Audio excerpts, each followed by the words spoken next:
আসসালামু আলাইকুম, কেমন আছেন সবাই? আজকে বানাবো এই গ্রীষ্মকালের সবথেকে মজাদার আম ভর্তা। কাঁচা মিষ্টি এবং টক টক ঝাল ঝাল মিষ্টি মিষ্টি আম ভর্তা খেতে কার না ভালো লাগে। তো তার জন্য আমি এখানে নিয়েছি আম, বেশ কয়েক রকমের আম নিয়েছি। তারপরে এগুলোকে ভালো করে ছিলে নিতে হবে। এখানে কাঁচা পাকা সব ধরনের আমই আছে, ঝরে পড়েছে সেগুলো নিয়ে এসেছি।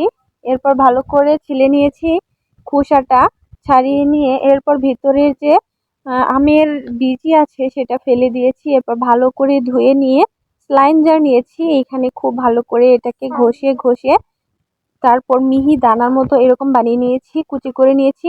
তারপর এখানে সব বাকি আইটেমগুলো দেওয়ার পালা। এই তো সবগুলোকে কুচি করে নিয়েছি। এখানে নিয়েছি অনেক বেশি ঝাল কাঁচামরিচ, এরপর নিয়েছি লবণ, ধনিয়া পাতা থাকলে ধনিয়া পাতাও দেওয়া যেতে পারে কিন্তু আমার কাছে ছিল না তাই দিতে পারিনি। মরিচগুলোকে ভালো করে ডলে নিয়েছি। তারপরে এটাকে আমের সাথে খুব ভালো করে মেখে নিতে হবে। তারপর আরেকটা আইটেম দিতে ভুলে গিয়েছি, সেটা হচ্ছে চিনি। গুঁড়ো দেওয়া যাবে, তবে আমি এখানে সাদা চিনিটাই ব্যবহার করছি। এই তো পরিমাণ মতো চিনি দিয়ে দিয়েছি। এবার আরও একবার ভালো করে মেখে নিয়েছি। এটা খেতে এত এত মজা, আপনারা কেউ কিন্তু মিস করবেন না। হাতের কাছে আম থাকলে অবশ্যই আপনারা এই আম ভর্তাটা বানিয়ে খাবেন, অনেক বেশি টেস্টি হয় কিন্তু।